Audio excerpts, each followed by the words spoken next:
To keep in line with police protocol games and hostage situations, I dug deep into my archive.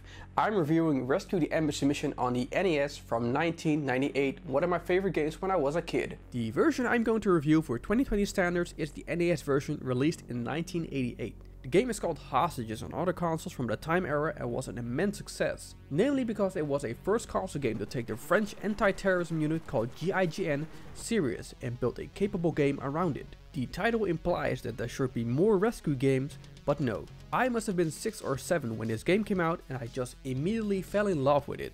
It's straightforward, no nonsense. Terrorists have infiltrated the French embassy and are holding hostages. What are their demands? Who cares?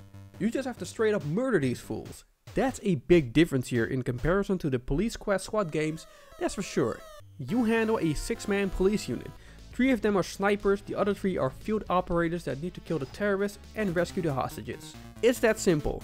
The funny thing is, this game is playable in very short bursts. It's, in my opinion, not a complete fulfilling gaming experience, but more like a very speedy enter and kill kind of game. Most sessions take about 5 to 7 minutes, depending on how skillful or sloppy you are. We're talking 32 years of age here, so the graphics aren't that spectacular anymore, but the game still holds up terrifically. The game is divided into 4 gameplay sections. The first one is to get your snipers in the correct place in order to provide cover on the opposite of the captive building. What you see here is a sniper with a generic name needing to avoid searchlights by walking to his sniper spot. It's actually ludicrous. For real standards, that is. I have never heard of terrorists with searchlights searching for police snipers and trying to kill them in this particular way. It's a challenge though, that's for sure. You choose your difficulty level here, then your mission type. I never fully understood the mission type thing. I reckon it has something to do with the layout of the shooting sequences later on, I don't know. This street sequence, however, is the best sequence out of the 4 playable ones. It relies on skill and patience to avoid these searchlights. Also, the added luck factor and willingness to push on. Getting your sniper in one of the 3 positions is tense. However, I said luck as well.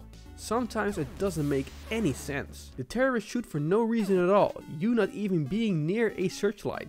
Sometimes they fully empty their clips. It's so random because there are moments where I cartwheel between 10 plus bullets, and then one time I got shot not even being near a searchlight.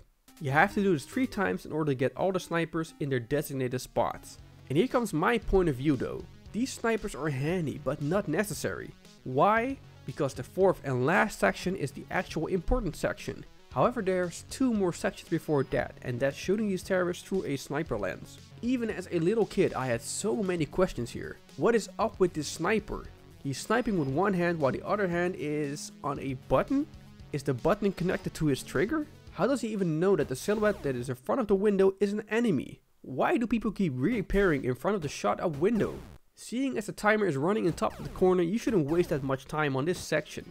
You can do this 3 times at 3 points around the embassy building. But now comes the part that cracked me up when I was little. Your kill crew gets dropped by helicopter onto the top of the building after you cleared/killed as much as you could with the snipers. It's time for insertion. And that means dropping down a chopper and shimmying like a toad. I have no idea what this abso animation was supposed to be.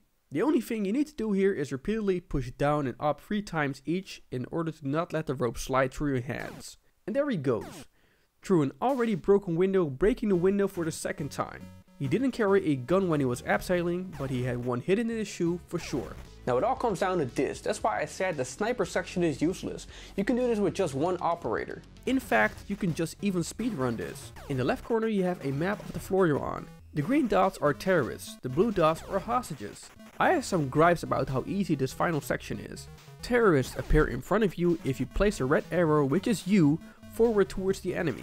They magically pop up on screen, and if there are more, they appear one after another. It is weird because in real life, if there are terrorists in one room, they would not be standing there waiting one after another to be shot. You also have unlimited bullets, so you can shoot endlessly without consequences.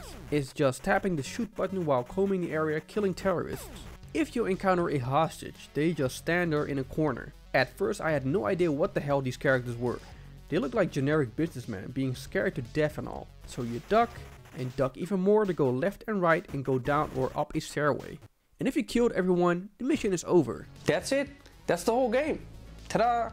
It shows you an ending screen with your survival and rescue ratio, time, and a short story about how successful or not your mission was, and then the game restarts. The challenge lies in the difficulty levels and mission layouts. It is still a fun game to play, but the last 3 sections could have used more of a challenge and diversity.